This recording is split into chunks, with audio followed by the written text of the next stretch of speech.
Hilchos Matnos Aniyim Perek Shlishi, the laws of gifts to the poor, chapter 3. We're still focused on Peah, the obligation that at the edge of every field that you harvest, you have to leave a little bit of produce for the poor people. There's going to be one principle governing basically the entire chapter, and that is the opening line of Halacha Aleph. Ein manichin es hapeah misada al chaverta. We're not allowed to leave Peah from one field to cover another field. Every single field needs to have its own individual Peah left from it. This rule is going to lead us to multiple questions. What happens if you have a field that looks like two fields? It may actually require you, in many cases, to give two sets of Peah, one for each seemingly individual field.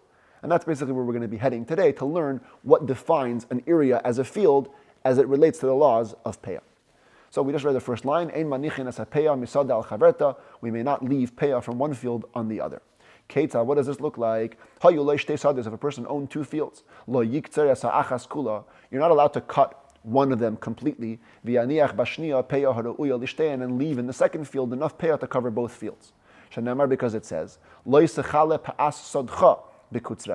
you may not completely cut off the corner of your field when you cut it, which means your field is in the singular. Every field needs to have its own Peah left. You must leave in each one the Peah which belongs to it. If you did leave Peah in one field to the other, Peah. It's not considered anything. It's not Peah.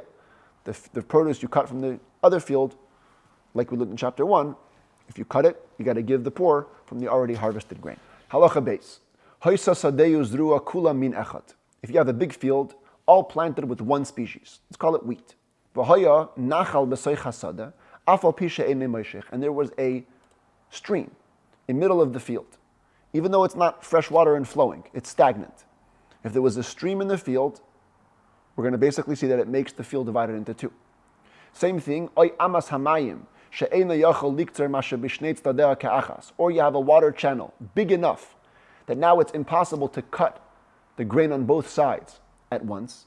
But a water channel does have to be flowing, and it has to be permanent. So you can either have a little stream or a water channel that's flowing. This water disruption creates the field to become into two entities. And you have to give Peah from each side individually. Similarly, if in between two fields there was an interruption of derech hayachid she'urachav arba amas, an individual pathway which is 4 amas wide, or derech harabim harachav sheshesrei amma, or a public pathway which is 16 amas wide. If they're in the middle of the field, the two sides are considered two separate fields. Each side needs its own Peah. Aval shvil hayachid v'hu pachis me'arba, but a narrow passageway belonging to an individual person, less than 4 amas wide, shvil harabim pachis me'sheshesrei amma, or a narrow passageway for the public, less than 16 amas wide. Then it depends. If it was in use, permanent use, both in the summertime and in the wintertime, mafsik, then it does divide the two fields. They'll each require their own Peah. But if in the winter times it's not permanent, it's not used, it doesn't divide the field. It's all considered to be like one field. You only have to give one Peah. If in between there wasn't a pathway, there was simply a patch of unplowed land, unplowed earth. It's not planted, it's not plowed.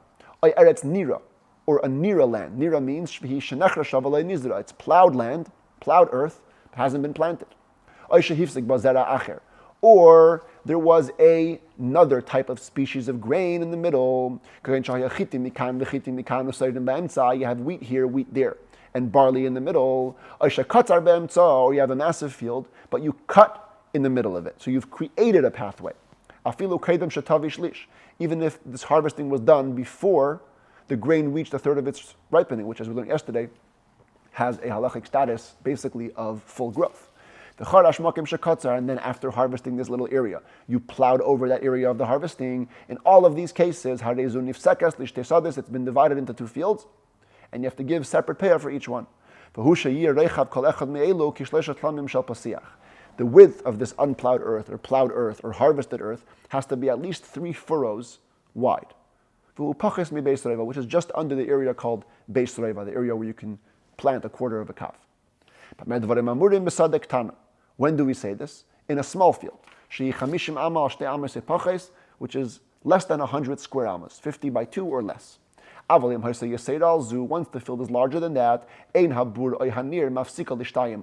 earth, or even plowed earth, does not divide the unit into two separate units, unless the dividing pathway or area of earth had the area of a beis reva, where you can plant a quarter of a kav there. But another species of grain, if it's wheat, barley, wheat, that always divides the two wheat fields into two. You have to give two separate peahs for each of the wheat fields. Let's say you have a full field, but in the middle you had some locusts or ant. That's an actual zoomed in picture of an ant. Chewing away at parts of the stalk, such that in middle of a field there was a clearing created, not by a person, but by insects. If you then went and plowed over the area which they ate, that divides the two into two separate entities, and each one requires its own peah. If you plant on a mountain where it's not all level ground, you have little mounds that are high, then you have some deeper indents. Even though you cannot plow the entire area of the earth or plant it together as one, you'll have to plow the higher area on its own, the lower area on its own. It's all considered to be one field. And at the edge of the mountain, you leave one peah for the entire mountain. If you have steps, a series of steps, each step is 10 tfachim high, and there's grain growing on each step. You must give peah from every individual step for the poor. But if the stalks growing on the steps were high enough, at the tops of the rows were mixing, the stalks were kind of diving into each other, intermingling with each other, you can give peah from one step for all the steps. If the steps were less than 10 tfachim high, and even if the tops of the rows of the stalks are not mixing, they're totally separate, you only have to give one peah for the whole thing, because less than 10 tfachim doesn't become its own domain. If you have rock over the entire field, if you cannot plow through the rocky area, you must lift your plow up, cross over the rocky area, and then begin plowing again. Mafsik, that rocky area divides the field in two. You have to give two separate peahs. If not, it doesn't divide the fields into two. A person plants within a tree orchard.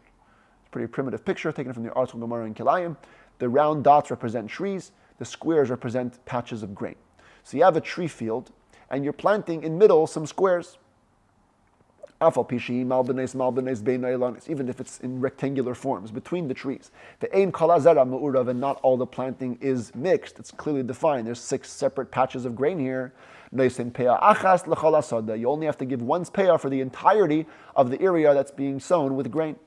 Because in this case, everybody knows it's all one field. The only reason you divided the patches is because there's trees in the middle. They're getting in the way. So you had to. Circumstances forced you. But by default, you wanted to make it into one big field. When do we say this? If there were at least 10 trees within the area where you can plant a sa'ah of grain, 50 by 50 amas. But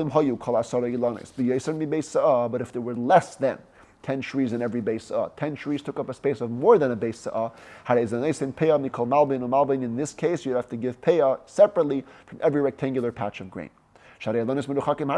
Because in this case, the trees are very far from each other.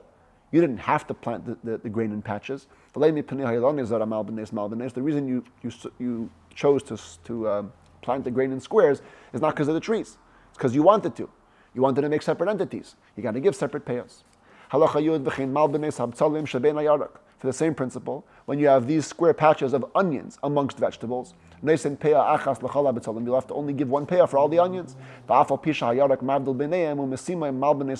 Even though in between there's vegetables that are making the onions into square patches, doesn't matter, because that wasn't your original intent. You have a field totally planted with one type of species. But then parts of this field began to dry up. You began to pick out or cut off that which is drying from this side and that side. And it came out beautifully shaped, that whatever was left over and fresh is now in square patches that are far from each other.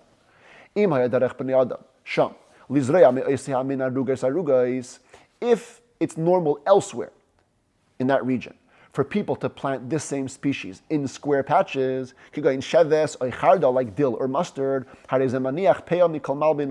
then you have to leave peah from every square patch. Yes, you planted it originally as one field, but people in this region have accustomed to plant it in small patches, and anybody watching you will get that impression as well, so you have to treat it as if you planted it separately, each one peah for itself. The person watching says, Arugas Nizru, probably he planted it as small patches. But if it was a species where everybody plants them in big fields, and you're just clearly weird for doing it in these small patches, going tvua, the kitnias, like grains and legumes, in this case you can give one peah for it all, because everybody knows the only reason it's in patches is because something happened, some produce dried out, you have to pick it out, but you would never make it that way, because that's what nobody does. It's not what anybody does. Halacha Yud Beis B'Amed Dvarim Amurim. When does this whole law apply? If there was dry stuff being picked out on this side, dry stuff on that side, and fresh stuff in the middle. But if on this side it's fresh, on that side it's fresh, and the dry stuff was only in the middle, you have to leave peah from each individual entity. The dry stuff on its own, fresh stuff on its own, because the dry stuff in the middle makes the two fresh stuff on the sides into separate entities. Yud Gimel Sada Shazra B'Tzalim Oypeilim Oyafunim B'Chayetze B'Hen. You have a field that was plowed, that was sown with onions. I chose onions, or beans, or peas, anything like it. V'Haya B'Daite Limkar Miktsasam Lachin Bashuk Umaniach Miktas Hasada Yavesh V'Yasam Mimenu Gerden. And in your mind, not because the produce dried out, in your head, this was your plan to begin with. I'm going to sell some fresh ones in the market, and I'm going to leave others to dry out to make a pile for myself to keep for my family. You've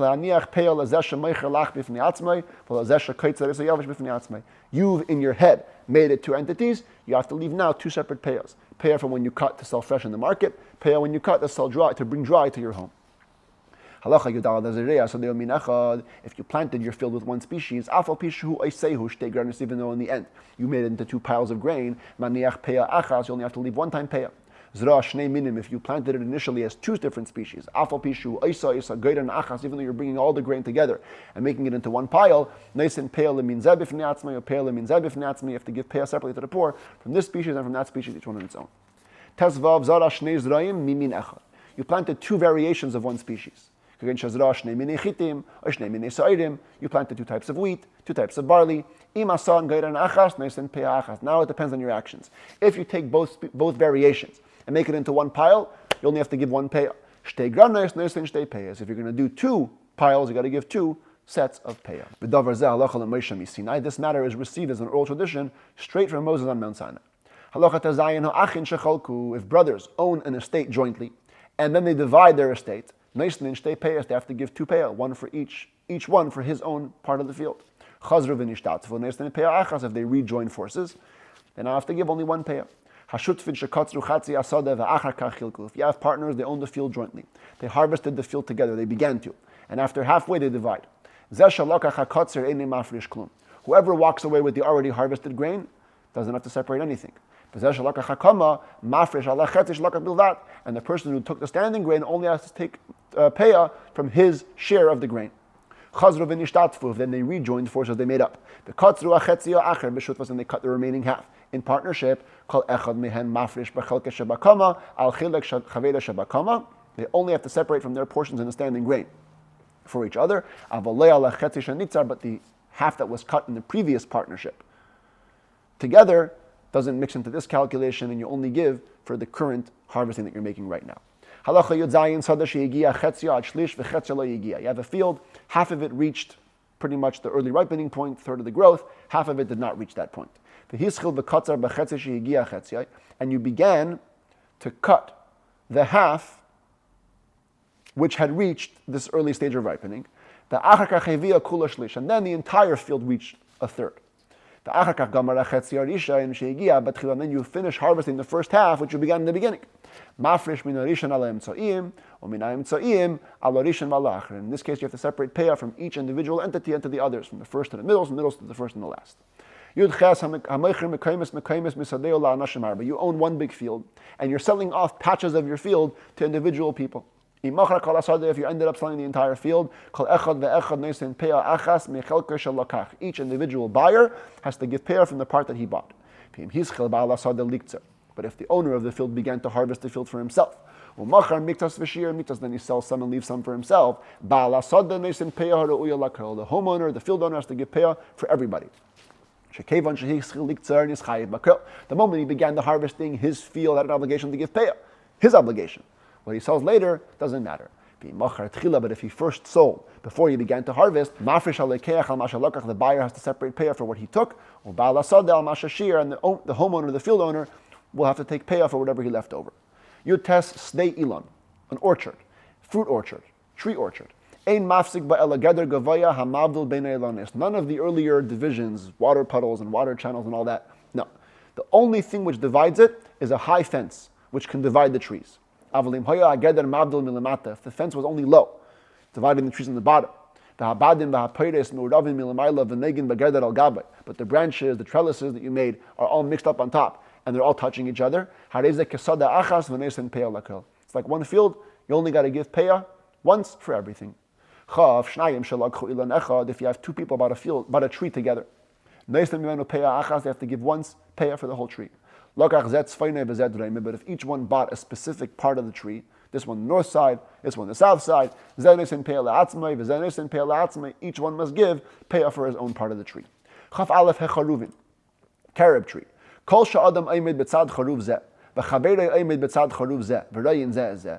Here's how you calculate what's called one field.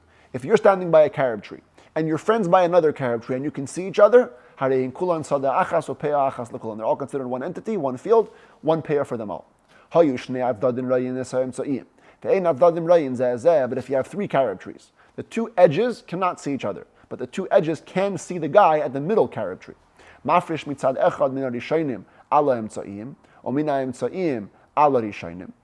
You can combine either of the edges with the middle one, or the middle one with the edges. But you cannot take Peah from the edge tree for the other edge tree because they can't see each other. Olive trees. All olive trees on one side of a given city. All olive trees on the west side of the city, east side of the city. They all accumulate to one field. And only one set of Peah must be given for them all. If a person harvests part of his vineyard from one side and the other side, in order to lighten the load of the vines, to allow the other clusters to have some more space to breathe, and they can then become greater in size. He's called Medel. Medel means reducing. Here you have totally dry clusters. The same would apply if they were very full, and you're taking off parts to allow for the growth of the others. We already explained, when somebody just harvests from one side, he's not called a reducer, he's a full harvester. And therefore later when he actually does the full harvest, he has to give Peah for the entirety of the vineyard. Even if you harvested with the intention of selling it in the marketplace, not even keeping it for yourself. But if you did this medel, this reducing, to sell in the marketplace, you don't have to give Peah from that which you reduced. It's not considered edible. You're just planning to get it away so the other things can grow better. If you reduced and you plan to bring those pruned crops into your home, the rest of the grapes, which you're leaving there with the hope that they're going to grow properly and be able to press them into wine, when you cut those, you have to give a Peah that covers all of the vineyard, including the ones that you just now reduced.